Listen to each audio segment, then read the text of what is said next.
Hey, ladies and gentlemen, thank you so much for joining us. My name is Philip Kerrigan. This is the Thurston Talk podcast brought to you by Olympic Sotheby's International Realty. Thank you so much for tuning in. It's been a little bit. It's been a minute since we actually had ourselves a podcast. We've been trying to wrangle up some guests for you. We feel like we came up with a good one on this one. This is a trio of guests. We actually have 3 different guests coming in for this podcast. I don't know, Josh, how you're going to manage that, but good luck with that, my friend. We have Corinne Wall. She's the Director of Community Engagement with Twin Star Credit Union. We have Dwayne Boggs. He's the owner-operator of Boggs Inspection Services, and Nicole Woolley, who is the Development Director for American Cancer Society. Why, do you ask, that we have this very weird mix of people, all 3 of which seem to be in a different industry? However, they all have one thing in common. Each one of them has been touched in some way by cancer, and each one of them now have taken their experiences and turned them into activism, basically. They are deeply connected to the American Cancer Society. And since October is Breast Cancer Awareness Month and we're wrapping this month up, we figured it would be a good way to talk to you about a local organization that has been doing some pretty cool things here in the Thurston County area to battle cancer. So our first interview is with Corinne Wall. As I said, she's the Director of Community Engagement with Twin Star Credit Union, who are active when it comes to Relay for Life, which is this really neat little event. If you haven't had the chance, make sure you get out to Relay for Life. They usually hold it at a local high school or local middle school here in the Olympia area. We're talking hundreds of people come out to this thing. There's dozens and dozens of vendors that surround the track. They have a cancer survivors lap, so anybody you know who has actually survived cancer has a chance to take this sort of celebratory lap. It's really like cathartic, emotional kind of gathering, and at the same time it raises money and awareness. It's a really neat thing. See if you can make it out to a Relay for Life sometime. We'll have Nicole on later in the show, and she'll give us more details on the next Relay for Life that's coming up and sort of the event overall. Before we dive into Corinne's interview, I want to hit you with some of the stats that are associated with cancer. Because one of the cool things that Corinne talks about in her interview that you'll hear is that cancer is still scary. And when you get a diagnosis, it still is something that freaks you out and absolutely, makes your family anxious as well. It's tough to go through. There's still, there's no navigating around the fact that cancer is still a difficult disease to go through. But there is a lot of hope on the way, and you'll hear that from Corinne. When we talk about cancer today, as it relates to what we see here in the United States, here are a few different things that we know. The most common diagnosed forms of cancer in the United States of America are female breast cancer and prostate cancer among men. Men are actually slightly more likely in the United States of America to be diagnosed with cancer, period, and folks between the ages of 60 and 64 are the most likely to get diagnosed with some form of cancer. There's the obvious forms of cancer that folks know about, breast cancer, prostate cancer, colon cancer. These are all ones that are top of mind because almost all of us know somebody who went through one of them. And that is the kind of general theme you'll see with a lot of this podcast today, is you'll see a lot of these folks talking about how cancer personally touched their lives. And we're going to start with Corinne and talk about her story. And I will tell you this, one thing I super love about Corinne that I know will come just bursting through the interview is sort of her positive outlook and her energy. She is not one who let her cancer diagnosis get the best of her. She fought through it, and she is a fighter today. So here is our first interview with Corinne Wall from Twin Star Credit Union. All right, thanks a lot, ladies and gentlemen. Welcome back to the big show. I am joined by Corinne Wall. She is the Director of Community Engagement for Twin Star. Corinne, how are you doing? Thanks for joining the podcast. I'm doing excellent. Thanks for inviting me, Philip. Yeah. So we've actually known each other for a while. have for a long time. Yeah, it's been a while since we've actually had a chance to talk, but I have known you both professionally and personally, and this topic, some people might be thinking, well, why is it that a director of community engagement for a local credit union is talking about cancer awareness? But number one, you personally have been involved with American Cancer Society and Relay for Life for a long time, and Twin Star has kind of come with you on that journey as well. But you do have reasons why you found yourself involved, and that's because cancer touched you personally. Can you talk a little bit about your journey with dealing with cancer? Yeah, absolutely. Thank you. I was diagnosed with breast cancer when I was age 46. It came as a complete shock to me. We Yeah. had no history of breast cancer in the family. And I learned later through my cancer journey that I was positive for what they call the BRCA gene mutation. So BRCA gene stands for breast cancer gene. Several people have heard of Angelina Jolie. Yeah. As a famous, yes. So Angelina Jolie is kind of the one that made the BRCA gene famous. And basically the existence of that gene mutation gives you a highly significant increased risk of breast cancer, melanoma, ovarian cancer, prostate cancer for men, and pancreatic cancer. And so that's what started my journey of research, discovery, exploring as I started learning about what does this mean for me, for my family. Come to find out, I inherited it from my father. No way. Oh, wow. It's 50% chance that your descendants will get it. Yeah. So he passed away very young of cancer, not breast, and his mother as well. So we started to see the pattern and started to understand it better. When I dug in and researched, I found that the discovery of the link gene mutation and increased risk of cancer came from funding from the American Cancer Society. No way. So that was how I got really into reading and learning and researching about the work that they're doing at the ACS, American Cancer Society. Yeah. Was that how you felt? It sounds like that's a little bit how you dealt with your diagnosis, is diving into the research. You nailed it. That's exactly it. Learning, not instantly, right? I mean, I'm not going to pretend like I had this brave face from day one, like, how can I help others, right? I got through my stuff. Yeah. And then for me, it was really therapeutic to think, how can I take I'm experiencing, what's my life and my reality from here forward, and learn about it, number one, increase awareness for others about the importance of screening, the importance of genetic testing, and maybe take this experience that, while I didn't want it and I didn't like it, how can I use that and help others and do good? Yeah. What was the most difficult part, would you say, of the treatment? Because you always hear about the chemotherapy being something that is really, really hard to go through. For you, what was it? So interestingly for me, everything, you take what you can out of every experience. And with my father's illness, what I took was an increased understanding of cancer treatment. Yeah. Watching what he went through. And so for me, it wasn't so much the treatment. It was knowing that this gene mutation is a 50% chance of being passed down. Right. And sure enough, my daughter, who was 22 at the time, tested positive and had the gene mutation. Wow. So she looked at me, saw everything I went through, and she decided, with this knowledge, while we were really upset, that was my kick to the gut, was finding out she was positive. Yeah.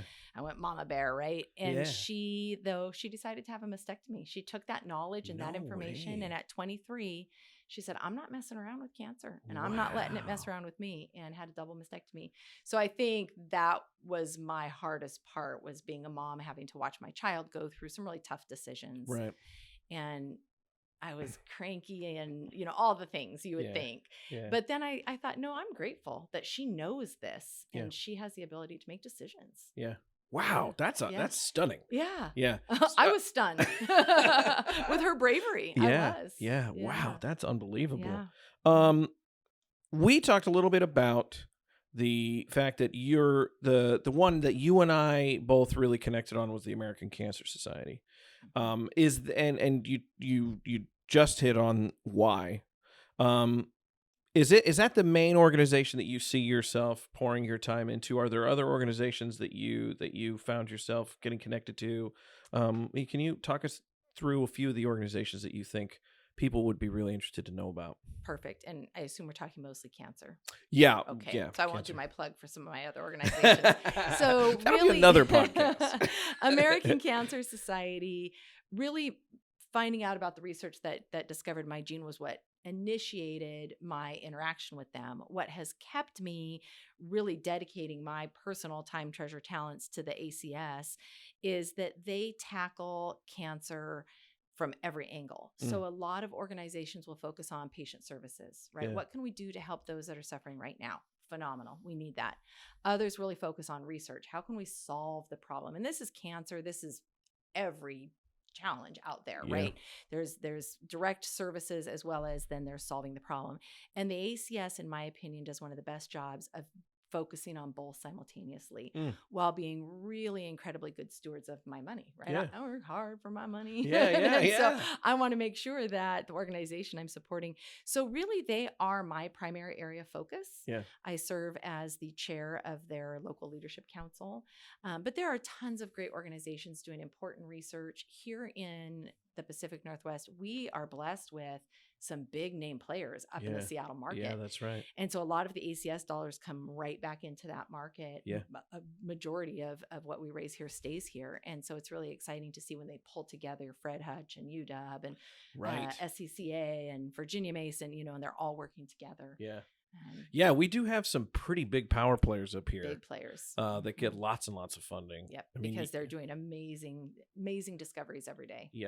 Based on what you've seen, and this might not be something, I'm going off script a little bit here. This might not be something you know much about, but have you seen progress in terms of the research you talked about just in your own personal journey? Them, because of their research, finding a gene that connected you to your diagnoses. Have you noticed a significant amount of progress over these few years with American Cancer Society and the research? Absolutely, and that's the message I get out to people. People think, well, we haven't solved cancer yet. Is it worth throwing money at it? Because that's the thing. Some people think about it that way. Right, and we haven't cured cancer yet, but there is so many things that we take for granted that we don't realize just a handful of years ago we didn't know. One is the HPV vaccination. So I have a family member that just finished their journey with colorectal anal cancer, and it came from the HPV infection. Now, 2 generations later, her grandkids are able to get a vaccine, right? So when we say, will we ever have a vaccine for cancer? Yes. So the screenings, the 3D mammography, which is something that wasn't offered before. Nicole will probably talk about biomarker screening if you have Nicole join you later. Biomarker screening is where they're able to say, based on this exact tumor, what exact treatment do you need? So no more, let's throw this chemo in your system and see if it works. No more of that. So each generation we're making huge strides, and the ACS, they're the largest funder in cancer research outside of the federal government. So while lots of organizations are helping with this work, they're one of the leaders. It's so cool because I remember even growing up in like the 80s and the 90s, there were certain things that were considered almost like a death sentence, right? We see that with the HIV, like the medical improvements that have been made in that field. I mean, cancer felt the same way. You just felt like, well, a person got cancer, they were pretty much dead. And there was dead, or they were going through horrible chemotherapy. And it was almost something people didn't talk about. Yeah. And now there's so much that can be done. And I think of like my own daughter. She won't be a statistic. You won't read about her cancer because she won't have it. Covered by insurance, full preventative, mastectomy and reconstruction to prevent cancer. Those are things that the generation ahead of me, my generation, would have thought, no, they'll never just pay for that because we know we're going to get it, so they'll prevent it for us. No, it's every generation. So I have a friend now who's battling cancer, and she told me she will have cancer at this moment, they're saying, for the rest of her life, and she has treatments to control it. But she said that her doctor told her, had she had this diagnosis 5 years ago, she would have passed. That's unbelievable. So that's so cool to hear. It is, because very few times do you hear like that sort of positive momentum like that. That's really neat. Let's pivot a little bit, talk about your employer, Twin Star Credit Union. They have supported you with these sort of community outreach activities, especially, it seems to me, they are front and center when it comes to the American Cancer Society. Can you talk about how Twin Star Credit Union supports the American Cancer Society and what they do? Yeah, I can. As a credit union, of course, giving back to the community is part of our makeup, right? So we're very involved in a lot of organizations. I would love to say that it's because they took my lead, but actually Twin Star has had a Relay for Life team for over 25 years. Oh, wow. So long before I worked there. So you couldn't take credit for the Relay for Life. No, I can't. So they went to one time and just got the feel of what it was. And a few of our really ambitious employees jumped in. And I will say the organization is very supportive of our Relay for Life committee, of not just me, but any of our employees that are going through their own personal battle with cancer. So they do a lot to support the American Cancer Society, and they do a lot to allow time to give back personally as well. We have volunteer time off.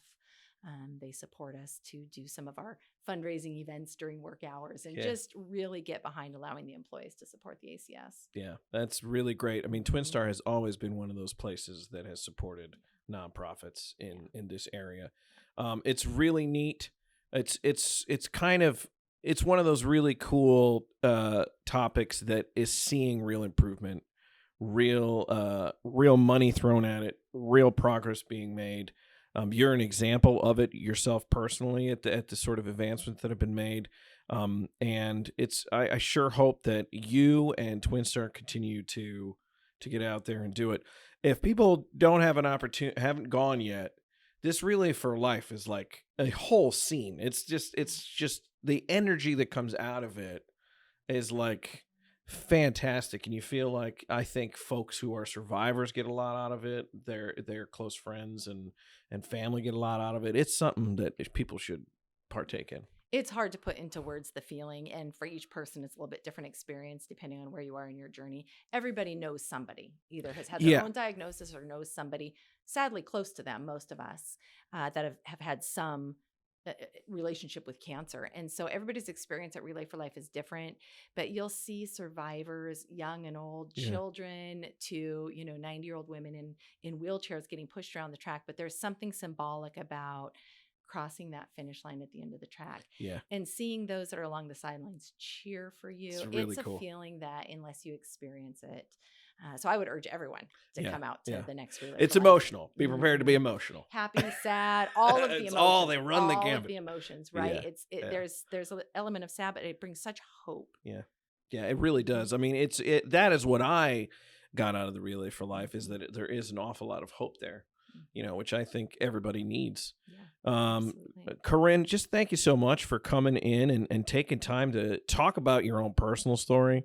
But then really thank you for getting out there and actually continuing to fight the good fight against cancer, which, as you said, everybody is affected by it. Thank you very much. Can I end with one word? Yes, you can. 2 words. Oh, 2 words. 2 words. Get screened. There you go. Get screened. That's good. Get screened, because that's the best way to help you out. Yep. Get screened, people. There it is. Corinne, thank you so much for coming on. Thank you, Philip. Thanks for having me. Today's episode of the Thurston Talk podcast is brought to you by Olympic Sotheby's International Realty. Olympic Sotheby's International Realty was founded in 2005 as the Green Realty Group and has been proudly serving home buyers and sellers in our community ever since.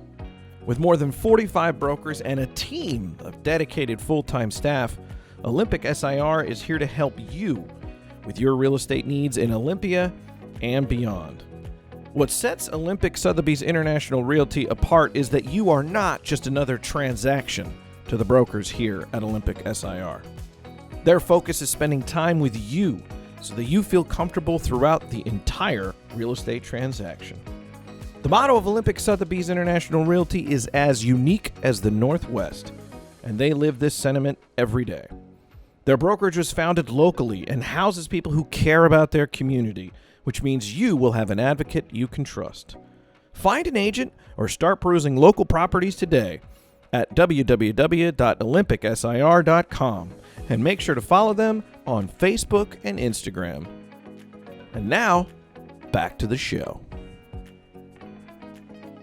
All right, welcome back. I am joined by Dwayne Boggs. He is the owner-operator of Boggs Inspection Services. Dwayne, thank you very much for coming on the podcast. Thank you. I appreciate the offer to be here. Excited about it. Yeah, we're excited to talk to you about this. this month, a lot of conversation happens around cancer awareness, and a lot of people, there's just so many people. I don't think I know a person who hasn't been touched in some way by cancer within their family or themselves. You have personally gone through your own battle. Can you talk a little bit about what you've gone through? Yeah, I was out of town, and I noticed a lump on the right side of my throat. And my partner's a dental hygienist, and I talked to her about it. She's like, "That doesn't sound right. Let's get this checked out." So when I came back into town, went and saw the doctor, did a biopsy, and it's kind of odd in my family on both sides. To my knowledge, I'm the only one that's ever had cancer. No way. Yeah, it was a shock. Wow. And I was so naive about it. The doctor was telling me what's going on. I have it in my throat and my tonsils. And I was like, okay, what are we going to do? How do we fight this? Yeah. Because that's just the way I am. I'm just going to confront it and move on. And I looked over at her, and she's crying. And I'm like, ooh, this is serious. Right. Because both of her parents had died of cancer. Oh, wow. So it was very hard for her. But I was just like, ooh, this is a little bit more than just a little fight. Yeah. Yeah. Yeah. So, what type of treatment goes into that form of cancer? They used a very aggressive chemo. I did 4 treatments of chemo. And they said, I can't think of the exact name. It was something CHOP. And very strong, very strong. I've heard that chemotherapy, it can be rough.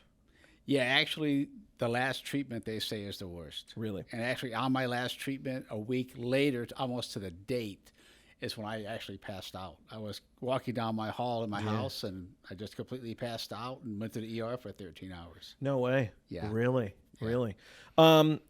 So I actually kind of want to talk a little bit about your partner in this when she found out, because that's the other thing people don't, I think, sometimes think about is like the impact that it has on everybody else, like how sometimes they feel helpless because they want to be able to help. How was she during the treatment process, and how tough do you think it was for her going through all that herself? I think it's very tough, especially with the history of her family. And then she's a good caretaker. She was very hands-on. And also, you got to understand, for me, this was in the middle of COVID. Yeah. Oh, wow. Yeah, so I couldn't have people to come over to visit. Yeah. It was very restrictive. When I was in the ER, after I had passed out, the nurse even told me, you need to get out of here. Everybody here is sick, and you have, like, no white blood cells. Yeah. Yeah. So it was very stressful. But she did a great job. Made me stay in my regiment. We also saw a naturopath, which a lot of people do and don't do, but I definitely believe in the naturopath. So you feel like that helped? Yeah. They gave me vitamins, and also I fasted for 2 days before and 2 days after my treatment. Yeah. Which cancer, like anything else, has got to have sugar or nutrients to survive. So if you, in my opinion, and the doctors, if you starve it before and after the initial attack of the chemo, it knocks it down and keeps it down better. Wow. So that's what we did too. That's super interesting. Yeah. That's super interesting. And that actually came from a good friend of ours, Rose Bailey, who's a dentist. And she recommended the naturopath. And it was a great process. That's cool. That's cool. How did your personal diagnosis change your outlook on? Let's talk about the simple one first. How did it change your outlook on cancer? Like what, going into it, your family never touched by it. Yeah. Right? I'm sure it's a peripheral thing at most for you, and then it lands on you. Can you talk a little bit about life after cancer? I guess I would say doing the whole process and all that, it was just shocking how your body reacts to it, how I didn't know what to expect. I was totally naive about it. And what really made me think, too, about it, and I will touch on this later on, is the impact of a young child. When you're sitting there getting the chemo pumped into you, and you look over and see young children going through the same thing, that just shocked me because I was scared. Yeah. I was very naive, and I couldn't imagine being a young person going through that. Right. And losing all your hair, things like that. That happens no matter what. Yeah, that would be something. Yeah. How about life? So your outlook on life now, like having gone through something like this, when they diagnosed you, were you at a stage where it could have been touch and go, or did you catch it early enough in the process to be able, where that wasn't really a discussion? Well, the threat, the scaredness was always there. I think because it was stage 2, and actually because it kind of popped out. I had like a big lump on my throat. I think we felt confident about catching it early enough. But speaking of that, a year and a half later, you're going through the CAT scans or the C scans to check on your cancer and things like that. They actually discovered something in my tonsils where they called me up and said, hey, we think we have come back. Can you come in for some more checkups? Yeah. So I did that, and they ended up removing the tonsils, just got rid of it. You got a tonsillectomy as an adult. Yes, at the age of 57. I heard those aren't pleasant. No, it was not fun at all. But when I got that second call, it really shook me. To be honest with you, it shook me up, and I was thinking, I thought we were done with this. Yeah. I actually got a little bit emotional, and then naturally, when the biopsy came back and everything was clear, it was great. We were very happy, but it initially shook me pretty hard because I'm like, man, I don't want to do this again. I don't want to go through this. Right. It seems like, boy, oh boy, you make it through that first time, and you're just like, thank goodness, I don't have to do that again. Yeah. Right. And then actually I got the phone call right before we went on vacation. Hey, Dwayne, it might be back. And I'm like, oh. Yeah. So we went on vacation, and I didn't mention anything to my partner, Anna, about it because why were on her vacation? Right. I can't control it. Either it's there or it's not. Yeah. But it was definitely shakes you up. Yeah. Let's pivot a little bit to your organization, Boggs Inspection Services. So one thing that I notice a lot when I talk to folks who have gone through something and now find themselves on the other end of it, no matter what it is in nonprofit work, they end up finding a nonprofit, that connects with them, as a result of something like cancer. For you, what are some of the organizations that you support here locally that deal in the fight against cancer? Rachel Lynn Haley, she's from Tacoma. She was diagnosed with cancer at the age of 14, fought it for 8.5 years, and passed away at 22. And what I did when I got cancer was we kept it in the family. My company knew, my employees and things knew. But what I did was we posted on Facebook that I won the battle, not the battle. So I kind of just posted it then. So when I was going through the treatments, like I mentioned before, I was very concerned with how young kids would handle this. And a lady I went to high school with had lost her daughter to cancer. Wow. So at that point, I decided I want to get back to children. Yeah. And that's what we decided to do, was get back to a children's organization to fight cancer. Yeah. Yeah. So for you, it really the idea of like children's cancer. Yeah, I've always been of the mindset that kids can't help what they're born into. Yeah. So years ago, I did an inspection with a single mom who had an autism son with her. And so for the last 8-9 years, I've given back to autism, and the last 2 or 3 to the children's cancer. Yeah, that's awesome. That's my thing. That's awesome. Last thing before we go, do you have any words for folks who might just recently have been diagnosed, who might be going through the very early stages of this? Any advice for them as they maybe prepare themselves for the sort of treatment you had to go through? I highly recommend a naturopath. And then I would also say, I'm self-employed. I'm kind of a workaholic. Listen to your body. If your body says sleep all day, sleep all day. That's what I would say. Don't be afraid of it. Don't be afraid of it. Don't push yourself beyond what your means are. If you're tired, take a day off. Yeah.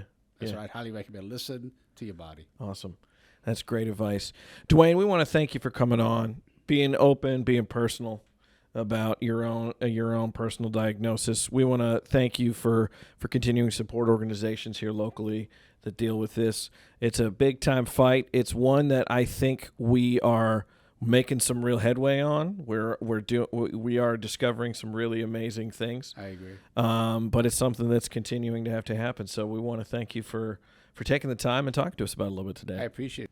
Well, there you go, ladies and gentlemen. That was Dwayne Boggs, the owner-operator of Boggs Inspection Services, and little known fact, the very first advertiser on Thurston Talk. Dan Jones's very first advertiser. How about that, buddy?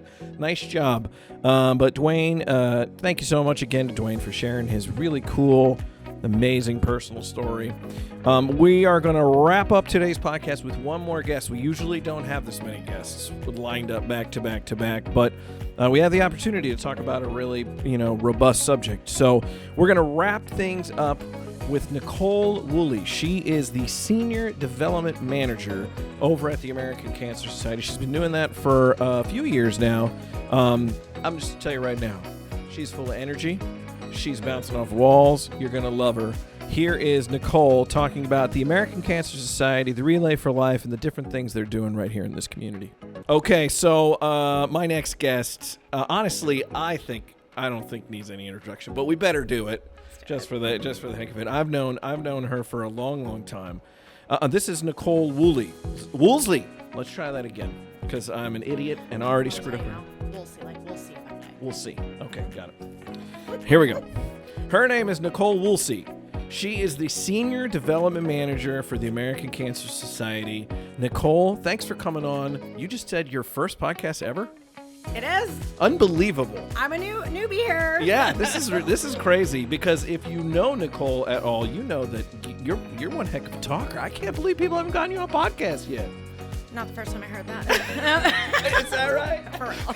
I thought so. So, Nicole, how long have you been actually kind of working for the American Cancer Society? So I started my career path 8 years ago. July 27th was my 8-year anniversary. Oh, wow. So I have worked primarily in Thurston County, but also had some other events kind of outside in Pierce County, Lewis County. But I actually started as a volunteer in 2010. Yeah. So 2015 got hired. So you've been connected with it for a really long time. Yeah. Here in this community in particular. Let's start with your personal sort of connection with it. Why did you become a part of the American Cancer Society, and why have you stuck with it for so long?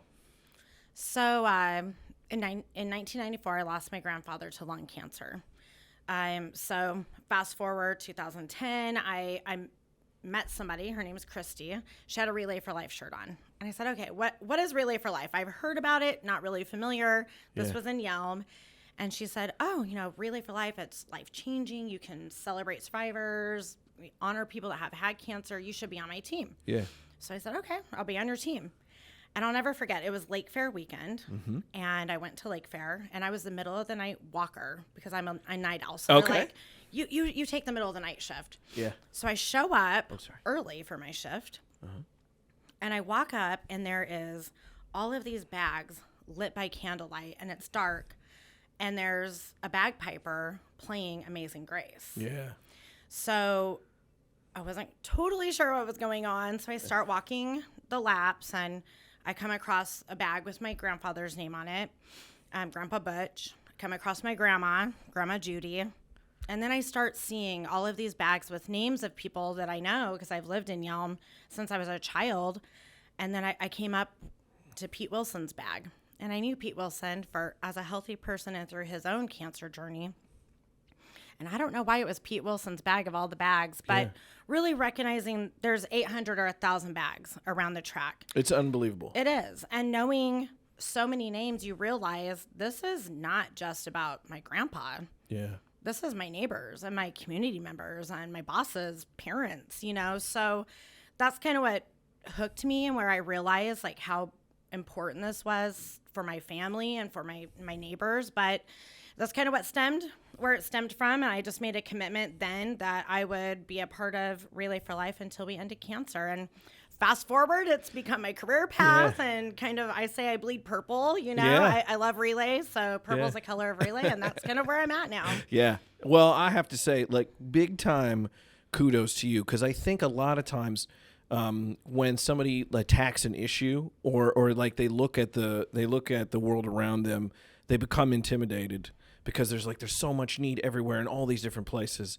And one of the things I always tell younger people who are looking to try and help is find a thing that connects with you and help all you can in that one issue as much as you can. And then before you know it, you will have made a difference. Agreed. And I think it's really cool that you just made that commitment and have stuck with it. And it really is. I mean, when we were talking with Corinne, she was giving up some of the sort of amazing improvements we've seen in the technology and the research. It really has actually made a difference. Yeah. It's pretty cool. For sure. Yeah. Can you talk a little bit about the American Cancer Society, like here in Olympia? Do you know kind of when it started to gain, when it started here and then when it started to kind of gain momentum? So, to my best research, 1989 is when we had our very first Relay for Life of Thurston County. Yeah. So, Relay was started in Tacoma in 1985. So a few years later, we had Grays Harbor, and then we finally got one in Thurston County, led by amazing volunteers. So something really interesting about Relay or American Cancer Society is it is ran by volunteers. Like that is, we are driven by passion and dedication. Yeah. So for many years, it was these volunteers making it happen as we grew our staff support here. But so it started in 1989. There were 8 teams the first year. Yeah. So 8 teams. 8. Man, 8 compared teams. To today. Yeah, and I don't remember. I think it was like $12,000 that they raised, which is really cool. That's amazing. So fast forward to 2023, we were number 6 in the nation. Actually, in 2022, number 6 out of 1,377 relays. We had 84 teams at Relay this year. Almost 1,500 people out walking, and so it's just really grown as we spread the message and as people understand what we're doing out there making possible. And really, the cancer mortality rate has declined to 33%. And when you look at how Thurston County is attacking or how they're use Relay, we raised $414,000 in 2023. Oh my gosh. When you look at different grants that are out there that are waiting, have researchers ready to fund what could be the next breakthrough. Yeah. You're looking at anywhere from $200,000 to a $700,000 investment. And we're raising enough money here in Thurston County that literally we can fund these grantees waiting for that next breakthrough and the next advancement. It's pretty incredible when you think about here in Thurston County, friends and family and companies coming together. That's giant. Yeah. It really is so cool. Yeah. And one of the things that cancer is one of the only issues that will literally affect everybody, almost everybody in the community on a very personal level. Yeah. There are certain issues that people don't come in contact with, but this one is everybody has a family member that's gone through it or a scare or died from it, honestly. And so it is really neat to see like that passion get leveraged into being one of the best in the country. Right. So let's talk a little bit about Relay for Life. Okay. What it like looks like. Can you walk people through this, what has become a massive event here in Thurston County? So there's really 3 main words that I think of that kind of describe Relay for Life: celebrate, remember, fight back. So these are things we incorporate all year long, but have their own special space at our actual Relay event each summer. So we always kick off our event and live year-round celebrating survivors, caregivers, and that includes the moment somebody is diagnosed, they are a survivor. So we're celebrating our survivors and caregivers because nobody has a cancer journey alone. And then we remember. So that luminaria that I walked into in 2010, it's pretty life-changing for most people. Yeah. The luminaria is where at dusk we start lighting the bags, and then we honor those that have heard the words, "You have cancer." So it's a little more somber part of our event, but necessary because I think it provides the safe space for closure, heartache, even anger for some people. But it's a safe space to have that healing. And then we always wrap it up with fight back. So that's reminding people several things: why we continue fundraising, what does fighting back look to them on an advocacy level, what fighting back might be literally linking arm in arm with a stranger or your new friend on the Relay track and walking a lap together. But it's about committing as a community to continue to fight until we end cancer as we know it for everyone. Yeah. And is it 24 hours? So we are back to overnight. Kind of did a shorter version during the pandemic, but we were 20 hours last year. We'll be overnight again. So it's pretty cool. It's a more traditional way of doing Relay. And our event, I think our community desires that and appreciates that about our event. So I was one of the 2 a.m. walkers one time. Okay, so yeah, okay, because I'm also a fellow night owl, and so you're out there and you're like, wow, you can't believe that there are just people that are just out there for the whole duration of it. It's pretty amazing. We had about 13 people walk the entire event. That's this incredible. Year. Yeah, that's unbelievable. And you bring in these incredible speakers, survivors themselves. You have music and these vendor booths. I mean, the thing has become like a huge deal. Yeah, and something that we kind of added to once the pandemic hit, when we started coming back, we're like, okay, what do we keep? But let's be bold and change. Like, let's not be scared. Like, we can create something new or just add to what we've already done, not just a best practice, but a better practice, So we now have a car show.